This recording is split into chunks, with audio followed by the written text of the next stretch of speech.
Dear Nigerians, in the last presidential elections, I campaigned for meritocracy, insisting that we should leave region, religion, tribe, and tongue from our politics. Those who were more schooled in the art of politics laughed at me because, based on their experience, only amateurs talk about meritocracy in a nation whose constitution recognizes and promotes the divisions of tribe and tongue. As I address you today on unfolding events within and without my party, the ADC, I am forced to acknowledge that indeed region, religion, tribe, and tongue are and will continue to be the key ingredients in our nation's politics until we do away with the geriatrics who have a chokehold on our country. A few weeks ago, I had warned that a group of mostly old former political office holders were executing a carefully orchestrated agenda to take over the ADC to prosecute Kachikwu Abubakar's presidential ambition come 2027. I also warned that Peter Obi and other presidential hopefuls in this coalition of geriatrics were being duped as Atiku's men had been carefully positioned to take over the ADC party structure across the country. Today, I have been proven right as former Governor Obi and his people now realize that this coalition is indeed a one-man power grab.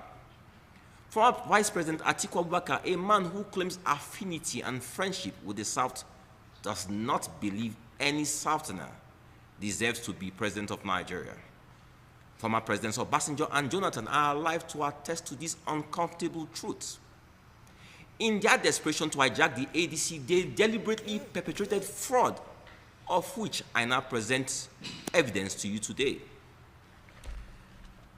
I have here before you terms of settlement entered as judgment in the Court of Appeal of Nigeria, holding at Port Harcourt, with appeal number CAPH 225-2023, between the ADC, Chief Rafonsu, Engineer Ade Lawrence as appellants, and some of the ADC state chairmen as respondents.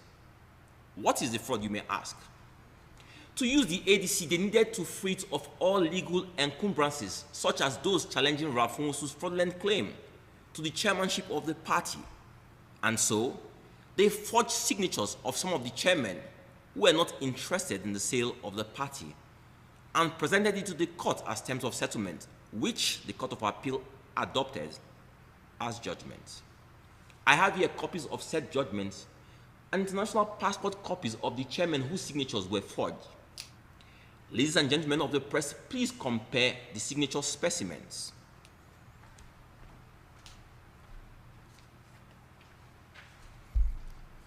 Our lawyers have dispatched petitions to the appropriate law enforcement agencies on this. As if this was not bad enough, we all watched almost 2 months ago the comedic performance of Rafonsu as he anointed David Mark as chairman of the ADC and at the same time presented him with a membership card of our party. I again warned Nigerians that this was fraud being perpetrated in broad daylight, as Nwosu had no legal mandate to anoint or appoint a chairman for our party. Sections of the media subsequently addressed David Mark as chairman of the ADC, even though they knew it was constitutionally impossible for this to be so. But again, this is Nigeria, where anything is possible. The same media less than 10 days ago covered and reported a supposed NEC meeting where the same David Mark was again appointed or anointed as chairman of the ADC. So, what are we to believe? When did former Senate President David Mark become the chairman of the ADC?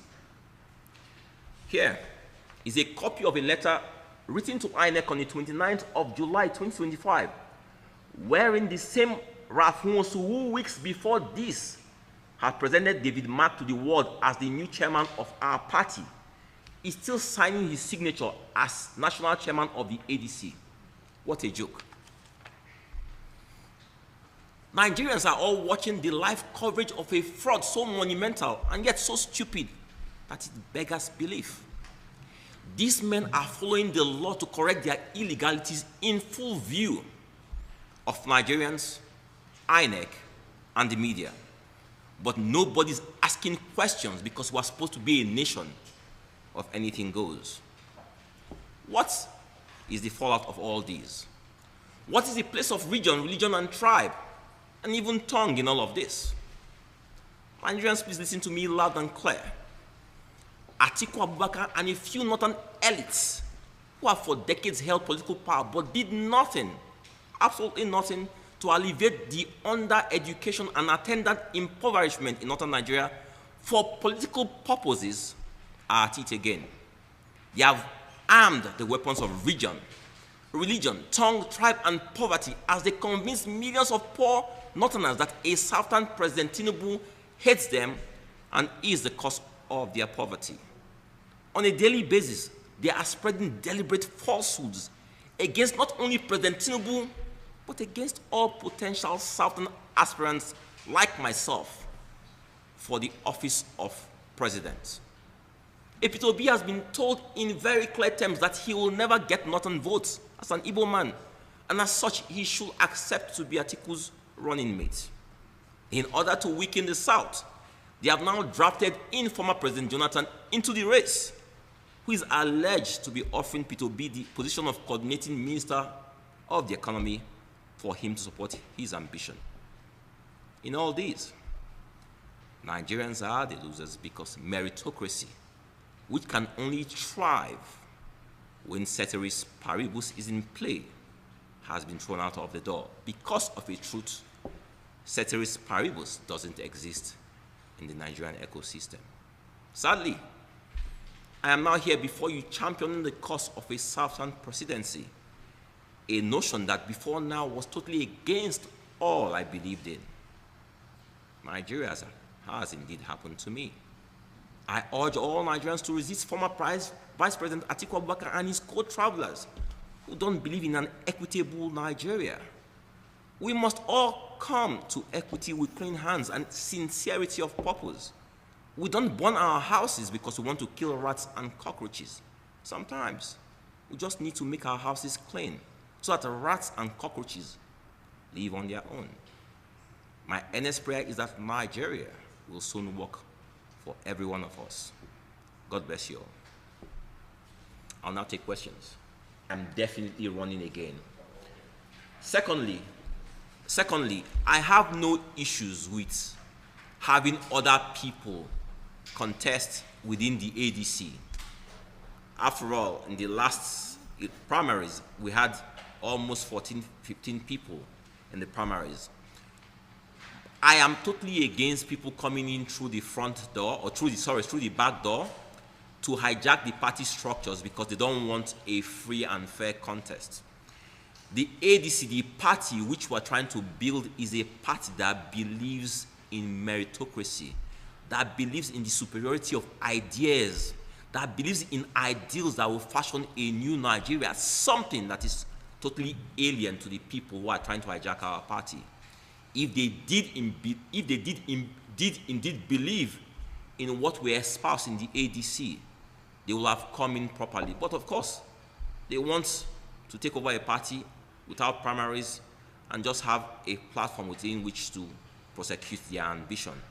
This we stoutly resist in the ADC. I hope I answered your question.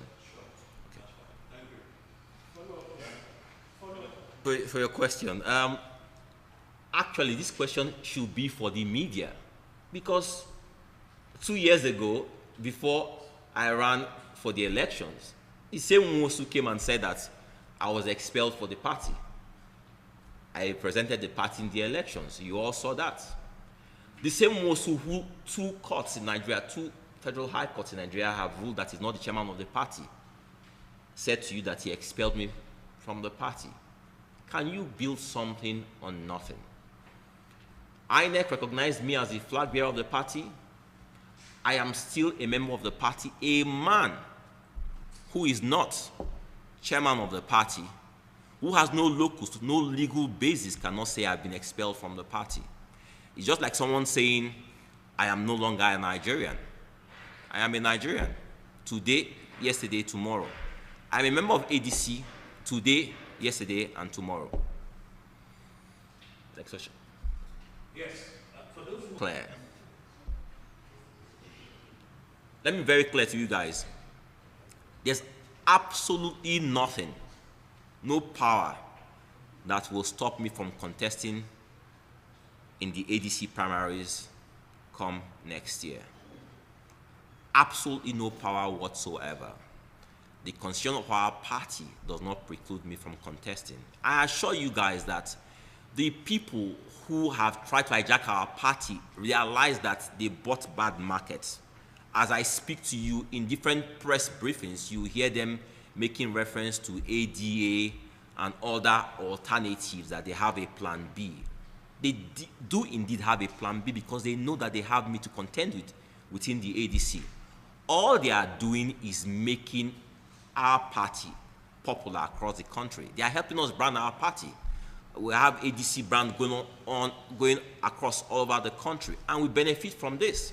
I assure you that in the next elections, that when people see the ADC logo, people recognize the ADC logo and will benefit from it. And as such, we actually want to prolong this battle as much as possible, so that they can help us, they can spend their money to brand our party for us.